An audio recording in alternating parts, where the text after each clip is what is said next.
계속 켜놓고 이거 왔다 갔다 해서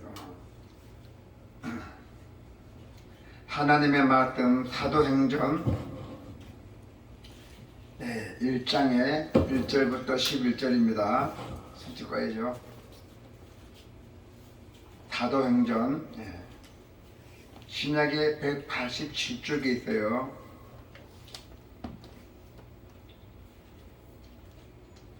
자, 같이 하나님의 말씀을 봉독하시기를 바랍니다. 1절부터 11절까지입니다. 사도행전. 데오빌라여, 내가 먼저 쓴 글에는 무릇 예수께서 행하시며 가르치시기를 시작하심부터 그가 택하신 사도들에게 성령으로 명하시고 승천하신 날까지의 일을 기록하였노라. 그가 고난 받으신 후에 또한 그들에게 확실한 많은 증거로 친히 살아 계심을 나타내사 40일 동안 그들에게 보이시며 하나님 나라의 일을 말씀하시니라. 사도와 함께 모이사 그들에게 본부하여 이르시되 예루살렘을 떠나지 말고 내게서 들은 바 아버지께서 약속하신 것을 기다리라. 요한은 물로 세례를 베풀었으나 너희는 맨날이 못되어 성령으로 세례를 받으리라 하셨느니라.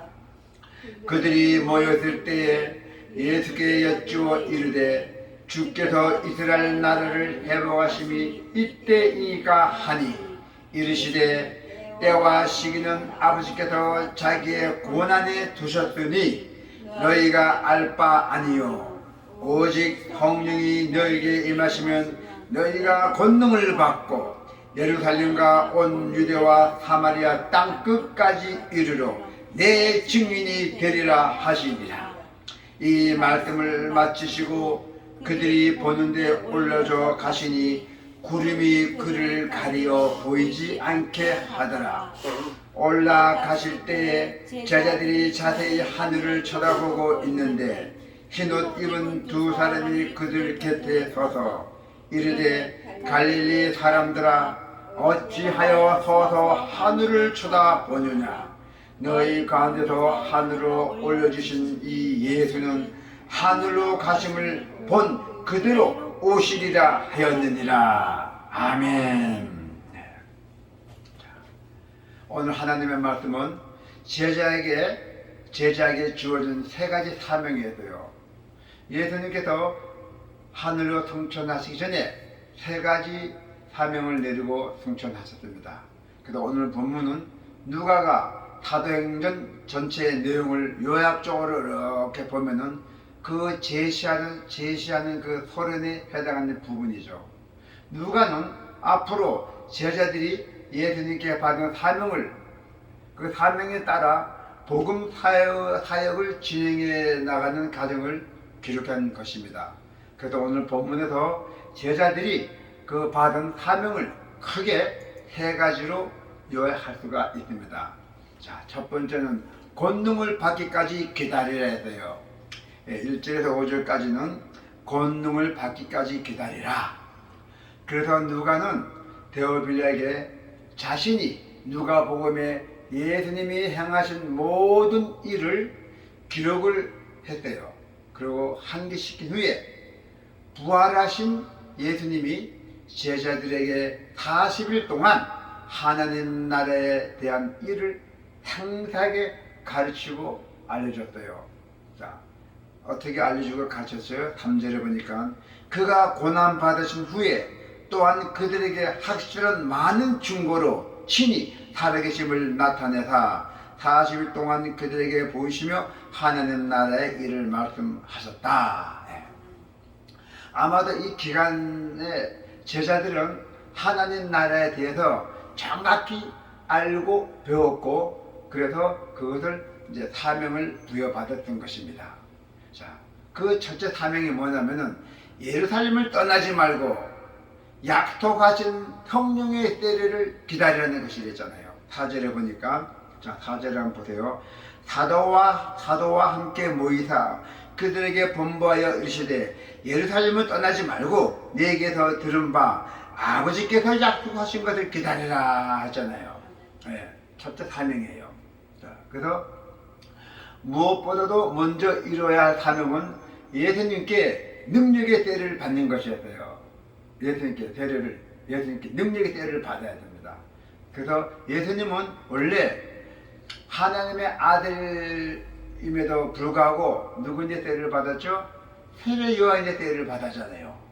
예수님이 세례 요한의 때를 통해서 그리스도로 선포되셨듯이 이제 예수님을 닮아서 그 길을 따를 제자들도 승천하신 예수님으로부터 성령의 때를 받아서 세상으로 나가서 이제 나가랬대요. 예수님의 때를 받아갖고 세상에 나가서 복음을 전파하는 얘기입니다.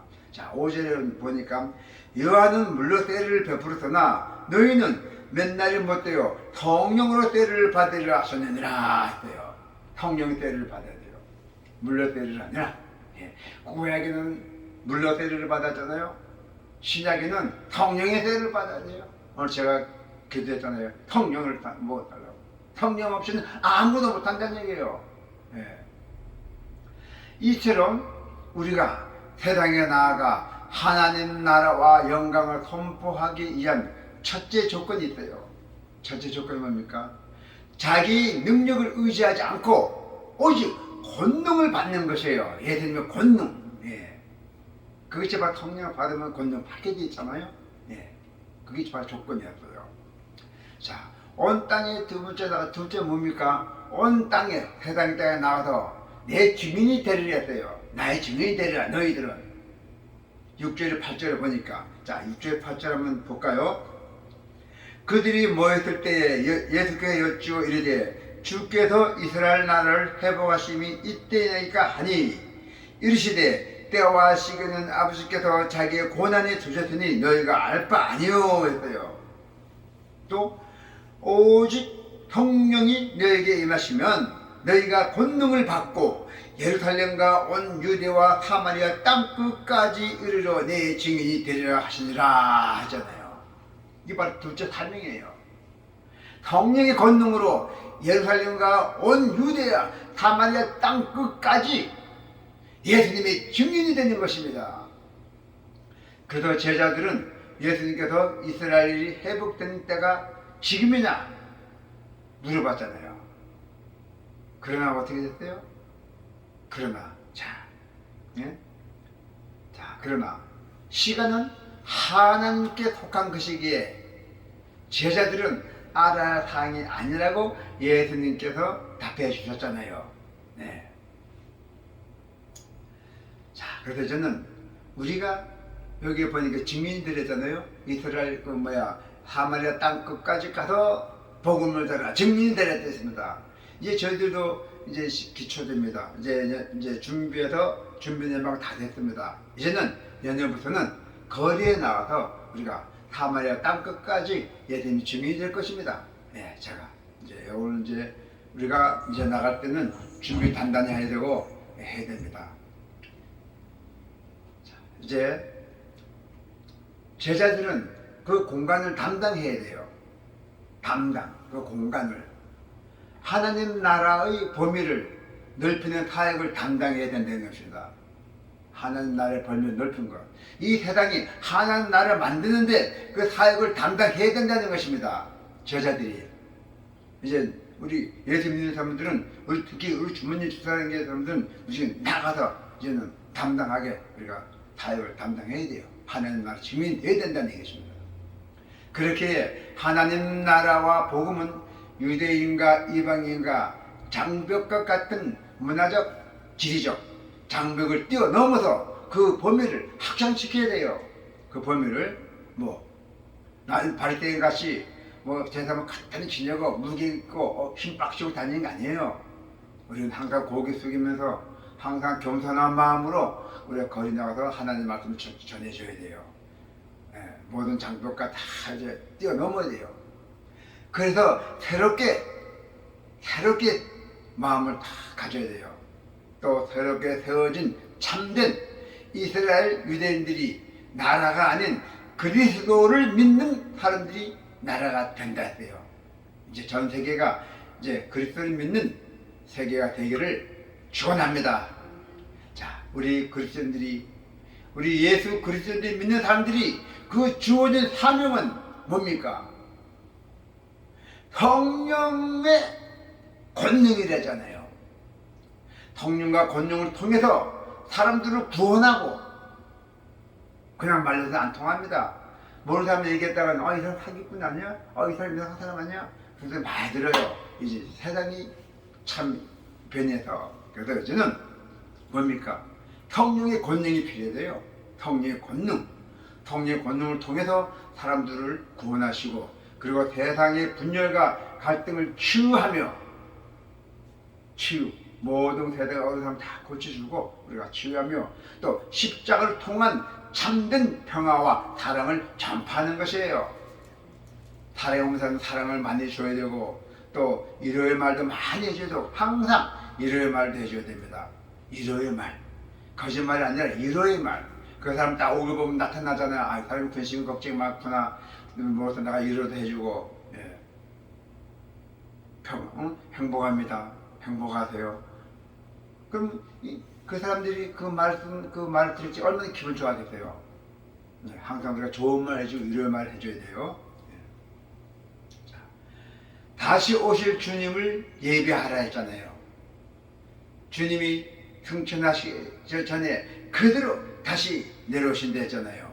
9절에서 11절에 보니까, 자, 9절에서 11절에 보니까, 9절에 11절 마지막 한번 읽어볼까요? 같이요. 9절 같이 한번 읽어봅시다. 9절부터 11절. 이 말씀을 마치시고 그들이 보는데 올려져 가시니 구름이 그를 가려 보이지 않게 하더라. 올라가실 때 제자들이 자세히 하늘을 쳐다보고 있는데 흰옷 입은 두 사람이 그들 곁에 서서 이르되 갈릴리 사람들아 어찌하여 서서 하늘을 쳐다보느냐.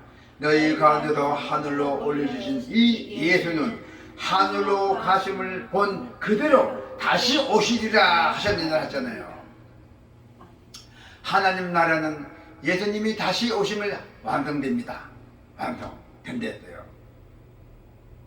다시 올라간다 완성이 아니에요. 다시 재림이 완성됩니다. 그래서 예수님은 제자들이 보는 곳에서 증명됐어요.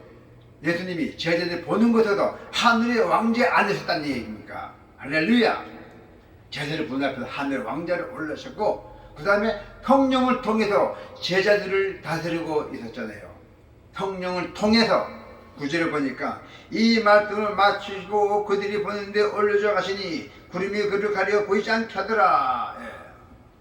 성령을 통해서 제자들을 다스렸어요. 그리고 또 언젠가 때가 되면 하늘로 올라가셨던 모습 그대로 다시 오셔서 통치를 완성하실 것이라고 했잖아요. 올라가셨던 그대로 다시 오신다 했잖아요. 11절에 이게 중요해요. 이것 때문에 이단들이 아주 문제가 많아요. 성경적 구절 보고 이거 따지고 저거 따지고 그래요. 하나만 따지는 게 아니에요. 사도행전에 보면은 그죠? 올라간 그들 다시 오심을 예비한다 했잖아요. 예. 자, 11절에 볼까요? 다시 이르되 갈릴리 사람들아 어찌하여 서서 하늘을 쳐다보느냐. 너희 가운데서 하늘로 올려주신 이 예수는 하늘로 가심을 본 그대로 오시려 했어요. 예. 그대로 갔다 그대로 오신다 했잖아요. 그래서 제자들에게 주어진 셋째 사명이 바로 재림이에요. 재림. 예수님이 다시 오심을 예비한다는 것입니다. 할렐루야. 이는 결코 아무것도 하지 않고 하늘만 쳐다보며 기다리는 것이 아닙니다. 천사들은 하늘만 쳐다보는 제자들에게 책망했어요. 두 천사들이 성령의 권능을 힘입어 온 세상에 나아가 복음의 증인이 되어 최선을 다해 그 사역을 감당하는 것이야말로 예수님의 재림을 기다리는 바른 자세입니다.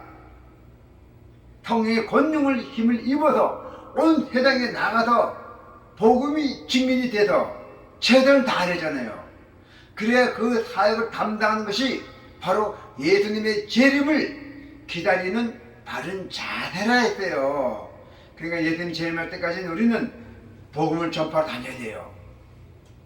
진정으로 주님이 다시 오심을 기다리는 사람은 같은 신앙을 가진 사람과는 교류하지 않고 오직 하나님만 믿지 않는 사람에게, 오직 하나님을 믿지 않는 사람에게 나아가서 복음을 전하며 십자가 사랑을 실천해야 된다는 것입니다.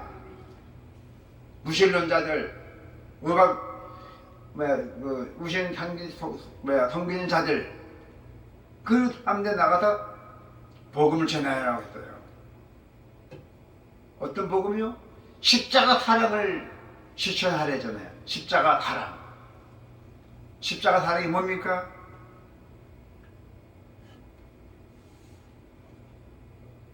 우리 예수 그리스도의 그 십자가 사랑을 우리가 다 베풀어 주라는 얘기입니다. 제자들에게 주어진 세 가지 사명과 또 그로 인해서 그 이루어지는 그 사역 이후에 사도행전 전체에 거쳐서 오늘 하나님의 말씀 사도행전의 전체에 거쳐서 반복적으로 제시된다 해요. 반복적으로 이 사도행전이 아주 중요한 이 사도행전입니다. 그래서 제자들의 그 성령의 능력, 예수님이 행하셨던 대로 각 지역을 다니며 복음을 전함으로써 예수님이 다시 오실 때까지 우리는 예비하며 기다려야 된다는 것입니다. 우리에게도 동일한 사명이 주어져 있습니다. 저나 여러분도 다 동일한 사명이 다 주어져 있어요. 우리도 오늘 예수님의 그 세 가지 사명, 그 사명을 능히 감당할 수 있는 주님께 은혜 성령 충만 받기를 축원합니다. 아멘. 할렐루야.